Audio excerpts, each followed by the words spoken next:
Hello friends, आज हम शुरू करेंगे क्राउस मेथड्स और या फिर उसको एलयू डिकम्पोजिशन मेथड भी बोलते हैं। ठीक है, यानी जो आपका जो सिस्टम है या तो क्राउस मेथड के नाम से जाना जाएगा या फिर एलयू डिकम्पोजिशन मेथड के नाम से जाना जाएगा। ठीक है, इसका सबसे पहले हम कॉन्सेप्ट समझते हैं और फिर आगे बढ़ते हैं क्या है। ठीक है, अब देखिए कॉन्सेप्ट या वर्किंग रूल में कहता है कि अगर मान लीजिए कोई भी एक मैट्रिक्स है, जैसे इस फॉर्म में आपको अगर क्वेश्चन दिया जाता है 2x + y या 3x प्लस में 2y और फिर इसको इस तरीके से दिया जाता है आपको 4 और 3, तो बोला गया जो फर्स्ट यानी पहली इक्वेशन इस तरीके से बनानी है आपने। ठीक है, ए क्या होगा, जो x y z के कोफिशिएंट होगा, यानी ए वो होगा आपका। ठीक है, पहली इक्वेशन बनेगी है इससे, और x आपको पता ही है जो इसके अंदर वेरिएबल यूज़ होंगे। ठीक है, चाहे वो z हो या फिर इसके आगे और भी हम ले सकते हैं, z है जैसे। ठीक है, यानी यहाँ पर 3 वेरिएबल है, यहाँ मैंने 2 वेरिएबल के साथ बताया था। ठीक है, तो पहली क्रॉस मेथड के अंदर क्या है कि पहली इक्वेशन कैसे बनेगी, ax = b। b क्या है आपका, ये नंबर रहेंगे आपके। ठीक है, तो उसके बाद क्या होगा, सेकंड इक्वेशन बनानी होगी हमें। पहले a = lu निकालना होगा हमें। ठीक है, l जो है हम इस तरीके से लेंगे हम लोग। ठीक है, डायगोनल में 1 1 होंगे हमारे, एंड देन जो आपकी सेकंड रो होगी उसके अंदर L21 1 0 और जो थर्ड रो होगी उसके अंदर L31 एंड L32 और 1। ठीक है, एंड देन U होगा आपका। अब देखिए U में जो होगा ऊपर वाला, ठीक है, जहाँ डायगोनल से ऊपर है वो नंबर लिए जाएंगे, और अपर ट्रायंगल जो होगा आपका 0 होगा। ठीक है, जैसे U1 1 1 U12 U1 3 and then second row U22 U2 3।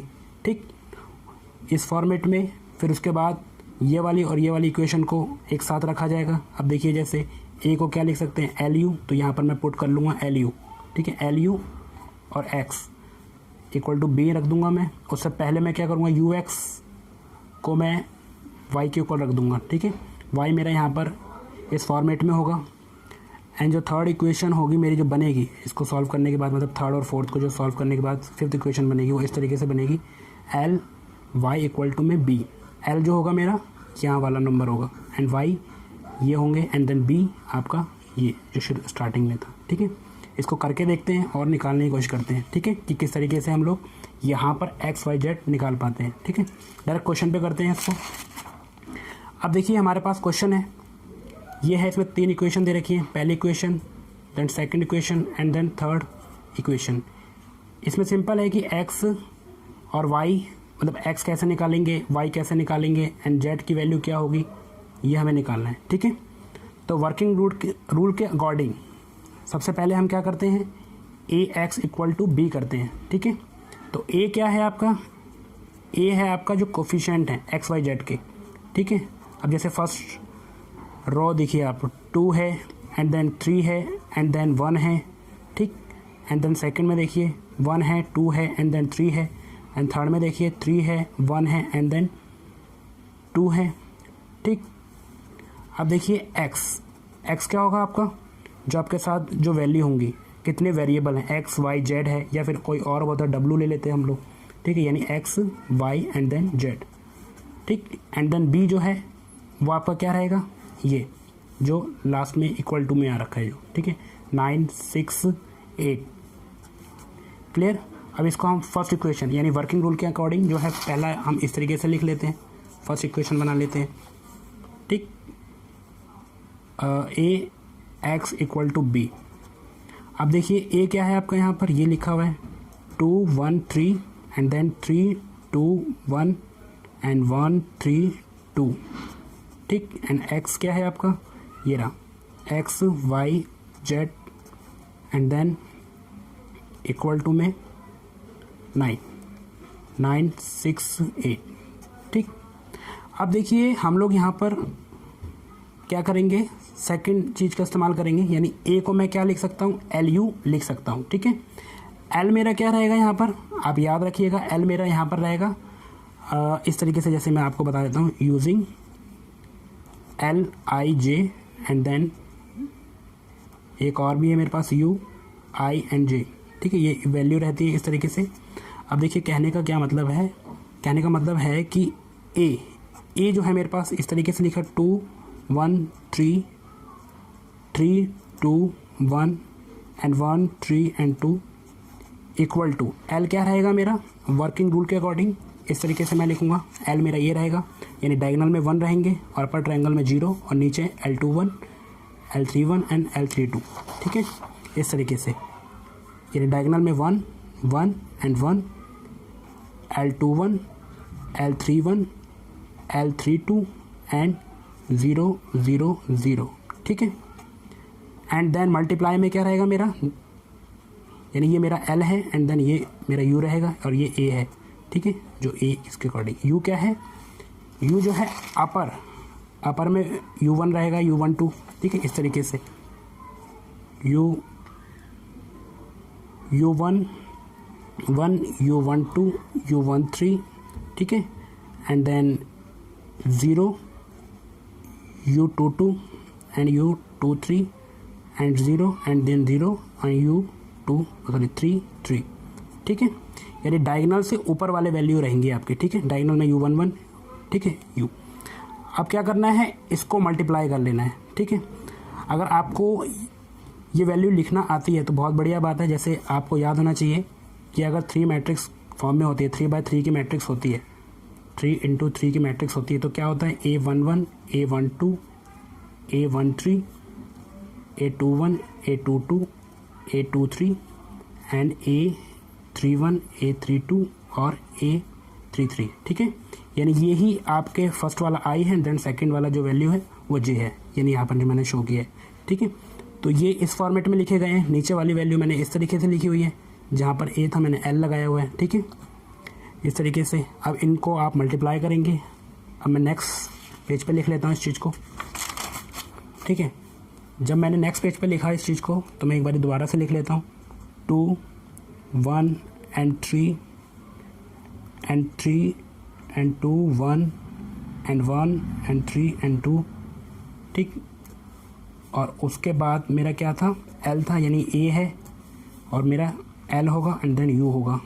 L लिख लेता हूँ मैं, L क्या था मेरा 1 1 डायगोनल में and L21 L31 L32 and then 0 0, और उसके बाद मल्टीप्लाई में क्या था, ये था मेरा U11 U12 U13 and 0 and U आपका क्या था 22 एंड U23 एंड 0 0 एंड 3 3, ठीक है।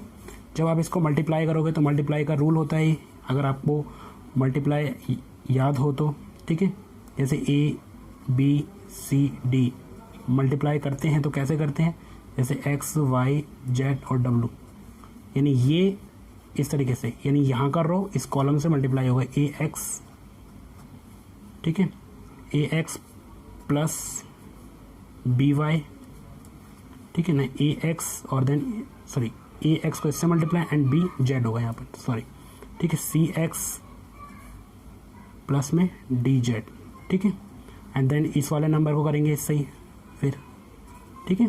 तो ये मल्टीप्लाई तो आई होप कि आता होगा, AY एंड देन BW, ठीक है, इस तरीके से मैं मल्टीप्लाई यहाँ पर करूँगा, ठीक है। तो यहाँ पर मैं बिल्कुल ऐसे लिख देता हूँ 2 1 3 एंड 3 2 1 एंड 1 3 2। जब इसको मैं मल्टीप्लाई करूँगा इसको इससे, तो क्या आएगा U11, ठीक है, एंड देन इसको इससे करेंगे तो 0 ही आएगा, लिखने की जरूरत नहीं है। एंड देन इस वाले टर्म को करूँगा इससे तो क्या आएगा L21 एंड U11, और नीचे वाले को करूँगा मैं इस वाले को इससे L31 U11, ठीक है। तो इस तरीके से मैं इसको सॉल्व कर लूँगा, U12 L21 U2 plus U22 L31 U12 plus L32 and U22, ठीक। फिर इसको इस वाले से करूँगा मैं, लास्ट वाले से, इससे हो गया इससे हो गया एंड देन इससे करूँगा तो क्या आएगा U13, ठीक है, इसको इससे करा आपका आ जाएगा L21 U13, ठीक है, फिर प्लस करके डायरेक्ट इससे करूँगा U23, ठीक। फिर नीचे वाले से आ जाएंगे, डायरेक्टली करेंगे L31 U13 एंड देन इसको इससे करेंगे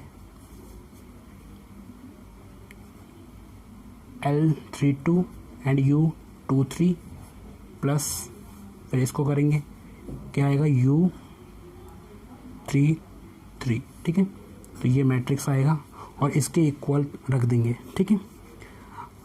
अब देखिए जब हम इसके इक्वल रख देंगे तो क्या आएगा, जैसे अगर मैं फर्स्ट रो को अगर डायरेक्ट सॉल्व करूं, फर्स्ट रो ये है आपकी, तो आप देखेंगे U11 क्या आएगा इसके इक्वल, ठीक है। यानी देखिए आप ध्यान रखिएगा मैट्रिक्स यहाँ पर जो कॉलम 1 और R1 में इससे मैच हो रहा है, ये इससे मैच हो रहा है, ये इससे मैच हो रहा है, तो U11 क्या होगा 2 होगा एंड देन U12 क्या होगा 3 होगा एंड देन U13 क्या होगा आपका 1 एंड देन L21 क्या होगा आपका, मतलब इसके अकॉर्डिंगली अगर देखिए हम लोग इसको निकालते हैं तो L2 अगर 1 निकालता हूँ मैं, L21 U11 किसके इक्वल रखना है 1 के इक्वल रखना है, ठीक है। तो यहाँ U11 तो आपको पता ही है L21 और देन मल्टीप्लाई में 2 इक्वल टू 1, तो यानी L21 डायरेक्टली कितना है 1/2, ठीक है। तो इस तरीके से आप वैल्यू निकाल सकते हो किसी की भी, ठीक। अब देखिए अब मैं आपको डायरेक्ट वैल्यू निकाल के बता देता हूँ कौन कौन सी वैल्यू निकली है। एक ये वैल्यू निकली है, एक ये ऐसे ही आप निकालोगे L31 की, तो L31 की क्या वैल्यू आएगी 3/2, ठीक है। मैंने डायरेक्ट निकाल दी है, यानी इसकी वैल्यू ठीक 3/2 आएगी। और आपको मैं निकाल के बता देता हूँ डायरेक्टली, मैं डायरेक्टली नहीं वैल्यू निकाल दी है मैंने। अब देखिए इसकी निकाल देता हूँ मैं, जैसे U22 की क्या होगी वैल्यू 1/2 होगी एंड U23 की वैल्यू क्या होगी 5/2 होगी। ये वैल्यू मैं पहले निकाल चुका हूँ इसलिए मैं डायरेक्ट लिख देता हूँ। एंड देन L32 की वैल्यू क्या होगी -7 होगी एंड देन U33 की वैल्यू क्या होगी 18 होगी, ठीक है। तो ये सारी वैल्यू हम लोग निकाल लिए हैं, ठीक है। अब इस वैल्यू का हम लोग इस्तेमाल करेंगे, ठीक है। तो वर्किंग रूल क्या था, AX इक्वल टू B था, जिसमें A को क्या करना था हमें LU के अकॉर्ड रखना था, ठीक। तो L और U, ठीक है। अभी फ़िलहाल हमें क्या करना है, जो हमने L निकाला था, अब ये L जो था ना, इस L के अंदर ये वैल्यू पुट कर देनी है, ठीक है। अब देखिए L क्या था आपका, ये है जिसमें डायगोनल 1 1 और देन 0 0 0, ठीक है। अब देखिए L21 क्या था 1/2, तो यहाँ 1/2 लिख देंगे, ठीक है। L31 क्या था आपका 3/2, तो 3/2 यहाँ लिख देंगे, ठीक है। उसके बाद L32 था, L32 कहाँ है यहाँ पर, ये रहा -7, हम यहाँ लिख देंगे, ठीक है। उसके बाद U निकालेंगे हम लोग, U क्या था आपका, ये रहा U11 यहाँ लिखा हुआ है, क्या कितना आया U11 2 आया है, तो 2 लिख देंगे। U12 कितना आया आपका 3 एंड देन U13 कितना आया आपका 1, ठीक है 0 एंड U22 कितना आया आपका यहाँ पर 1/2 एंड U23 कितना है आपका यहाँ पर 5/2 एंड 0 0 एंड U33, ठीक है। हम लोग L और U निकाल चुके हैं, ठीक है, इसके अकॉर्डिंगली। अब आगे देखते हैं हम लोग कि हमें क्या करना है, ठीक है। तो पहली इक्वेशन तो ये थी AX इक्वल टू B था एंड देन सेकंड क्या था, A को क्या रखना था L U के इक्वल रखना, ठीक है ना, जिसमें L ये था आपका एंड देन U ये था, तो A आपका ये मैट्रिक्स था। उसके बाद आपको क्या करना है, उसके बाद आगे मैं यहाँ पर बता देता हूँ आपको, जो आपका L आया है, ठीक है, जो L आपका आया है वो कितना आया है 1 1/2 and 3/2 0 1 -7 0 0 and 1 and then U कितना है आपका 2 0 0 3 1/2 एंड 0 1 5/2 एंड 18। देखिए उसके बाद क्या करना है, जो L है आपका Y को इक्वल टू कर देना है B के, ठीक है। और अगर आपको याद हो तो मैं Y यहाँ पर क्या ले रहा हूँ Y1 Y2 एंड Y3 ले रहा हूँ, ठीक है। और बी आपको पता होना चाहिए जो पीछे वैल्यू थी हमारी, ठीक है, जो वैल्यू थी, तो वैल्यू क्या थी हमारी, बी ये थी 968। तो एल आपका क्या है यहाँ पर, ये है, ठीक है, 1 1/2 3/2 एंड 0 1 -7 एंड 0 0 1 एंड y आपका यहाँ पर है y1 y2 and y3 equal to 9 6 8, ठीक। उसके बाद अगर आप इक्वेशन बनाओगे तो आपकी इक्वेशन बनेगी y1, ठीक है, इसको इससे मल्टीप्लाई करोगे तो 9 एंड देन इसको इससे तो आपकी ये बनेगी 1/2 y1 प्लस y2, ठीक है, एंड देन 0 इससे मल्टीप्लाई करेंगे और इक्वल टू 6। तो इसके अकॉर्डिंगली y2 अभी आपका निकलाएगा 3/2 एंड देन लास्ट वाले को करेंगे हम लोग 3/2 y1 प्लस -7 मल्टीप्लाई में ये y2 प्लस y3 और इक्वल टू 8, ठीक है, और इसके थ्रू आप y3 भी आप निकाल सकते हो, ठीक है। तो ये तो हमने निकाल लिया, तो हमने इसके थ्रू ये निकाल लिया। अब आगे देखते हैं आगे हमें क्या करना है, ठीक है। तो हमने ये यहाँ मैं साफ साफ लिख देता हूँ, y1 क्या निकाला 9 एंड y2 आपने क्या निकाला है 3/2 एंड y3 आपने क्या निकाला है 5, ठीक है। अब देखिए आगे,